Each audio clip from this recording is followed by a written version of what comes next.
بسم اللہ الرحمن الرحیم۔ السلام علیکم ورحمۃ اللہ وبرکاتہ۔ امید ہے آپ سب ٹھیک ہوں گے، ایمان سے تقوی کی بہترین حالتوں میں ہوں گے انشاءاللہ تعالی۔ معزز ناظرین، آج ہم ازہر جسے کہ لیمن گراس بھی کہتے ہیں، آپ صلی اللہ علیہ وآلہ وسلم نے اس کے متعلق کیا فرمایا، اس کے استعمال اور فوائد کے بارے میں آج ہم بات کریں گے۔ عربی میں ازہر اور انگریزی میں اس کو لیمن گراس اور اردو میں اس کو جنگلی گھاس بھی کہا جاتا ہے۔ جنگلی گھاس کہلانے والی یہ چائے صحرا میں پیدا ہوتی ہے، اسے کوئی انسان نہیں بلکہ مکمل طور پر اللہ کی قدرت پالتی پوستی ہے۔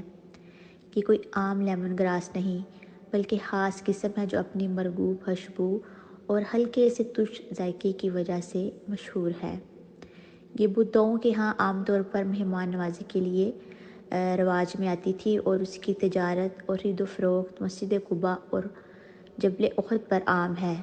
صحیح مسلم کے مطابق آپ صلی اللہ علیہ وآلہ وسلم نے مکہ میں اس کے پودوں کے بارے میں فرمایا، اس پودے کو مت کاٹو۔ عباس رضی اللہ تعالیٰ عنہ نے بھی ایک مقام پر حوالہ دیا ہے کہ اے اللہ کے نبی صلی اللہ علیہ وآلہ وسلم، سوائے ازہر، کیونکہ مکہ کے لوگ اور ان کے غلام اور ان کے گھر والے اسے اپنے لیے استعمال کرتے ہیں، لہٰذا آپ صلی اللہ علیہ وآلہ وسلم نے سوائے لیمن گراس کے، یعنی ازہر جو ہے لیمن گراس جو کہ ہلکے لیموں اور ہلکے سے سبز رنگ کی ہوتی ہے، ایک خشک گھاس نما جاڑی ہے اور یہ بہت گرم ہوتی ہے۔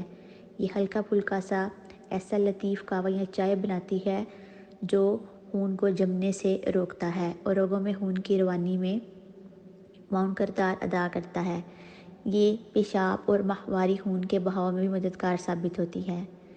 جگر اور گردے کی پتھریوں اور معدے کی گلٹیوں کو ختم کرتی ہے۔ اس کا استعمال چائے اور قہوے کی صورت میں کیا جاتا ہے۔ ازہر کا تنا دانتوں اور مسوڑوں کو مضبوط کرنے کے ساتھ ساتھ معدے کو اسہال اور الٹیوں سے نجات بھی دلاتا ہے اور معدے کی حالت کو متوازن کرتا ہے۔ معزز ناظرین، لیمن گراس مشرقی ہندوستان، مالابار اور کوچن میں بھی ملتی ہے۔ یہ ریت، ٹیلوں یا ہلکی ریت پر اگی نظر آتی ہے۔ لیمن گراس کا استعمال بہت سی چیزوں میں استعمال کیا جاتا ہے۔ اس کا تیل خوشبو والا صابن بنانے اور میک اپ کے سامان میں بھی استعمال کیا جاتا ہے۔ اس کے علاوہ مچھر بھگانے والی ادویات اور سنتھیٹک خوشبو میں بھی یہ استعمال کیا جاتا ہے۔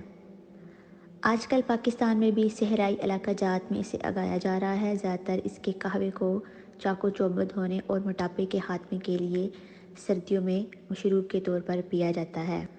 گرین ٹی کی طرح لیمن گراس نے بھی اپنے فوائد سے حکیموں اور طب کے ماہروں کے دل کو موہ لیا ہے۔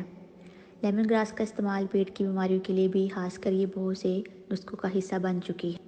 لیمن گراس کی چائے کا استعمال کرنے سے نہ صرف آپ موٹاپے سے چھٹکارا پا سکتے ہیں بلکہ یہ آپ کی رنگت کو نکھارنے میں بھی کافی مددگار ثابت ہوتا ہے۔ لیمن گراس کی چائے کا استعمال آپ کو بہت سی بیماریوں سے دور رکھتا ہے۔ تو جی معزز ناظرین، آج ہی لیمن گراس کو اپنی ڈیلی روٹین میں شامل کیجیے۔